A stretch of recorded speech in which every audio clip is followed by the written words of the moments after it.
This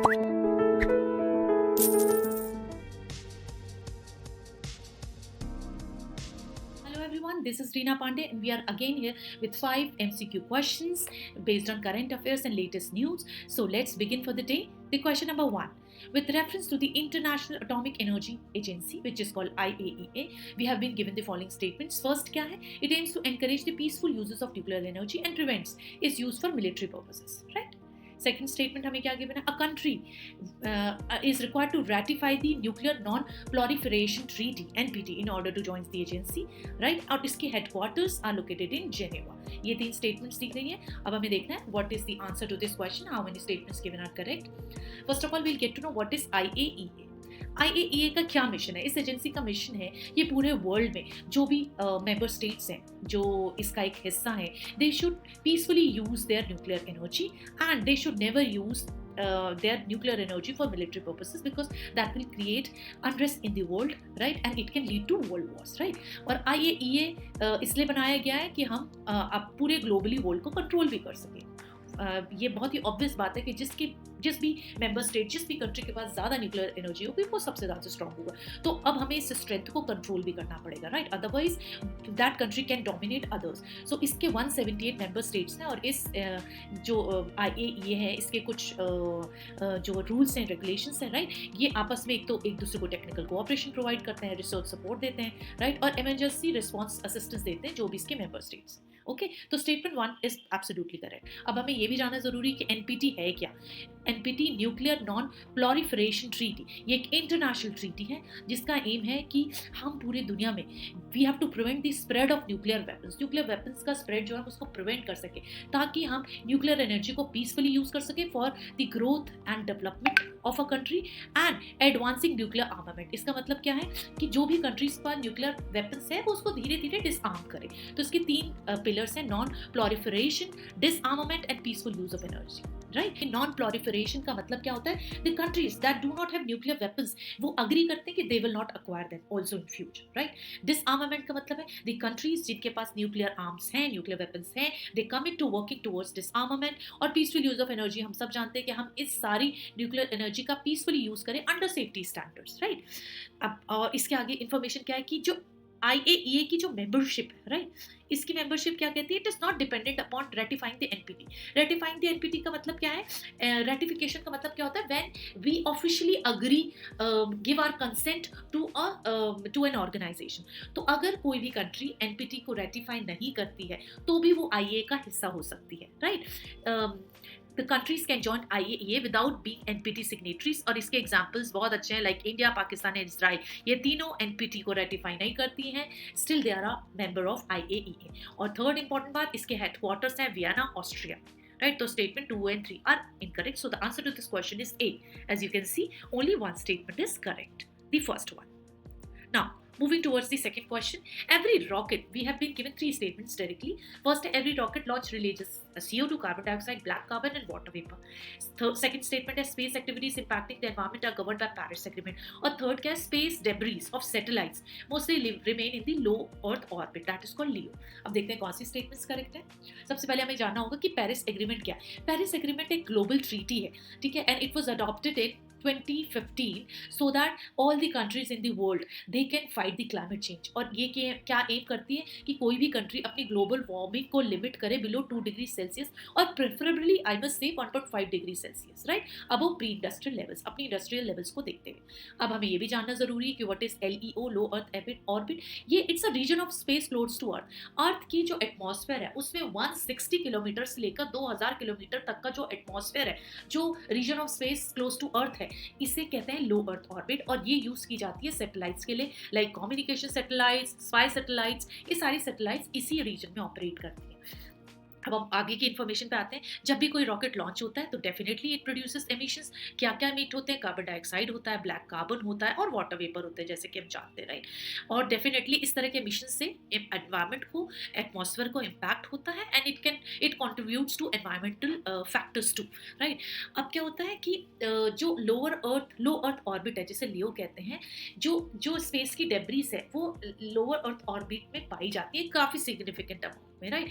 तो जब lower earth orbit में इतनी हमारी कम्युनिकेशन स्पाई सैटेलाइट्स है तो it poses to the satellites, how? Due to congestion and potential collisions, क्योंकि कंजेशन भी हो सकता है, पोटेंशियल कोलिशन भी होता है, इससे रिस्क होता है सैटेलाइट्स को और अदर स्पेस एक्टिविटीज को। तो statement 1 and 3 are absolutely correct. Yet कुछ एक्टिविटीज हैं related to emissions from rockets and satellites, ये पेरिस एग्रीमेंट का हिस्सा नहीं है। पेरिस एग्रीमेंट इन दोनों चीजों को अपने में इंक्लूड नहीं करता है, इन एमिशंस को, ठीक है। तो answer to this question is answer C.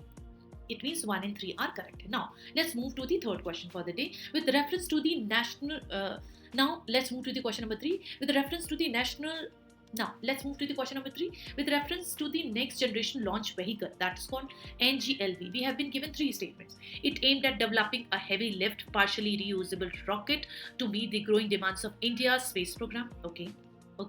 Second, it is designed to support human space flight missions. And third, its payload capacity of NGLV is half of LVM-3's capacity. जो हमारा launch vehicle Mark 3 है, उसकी capacity की half है.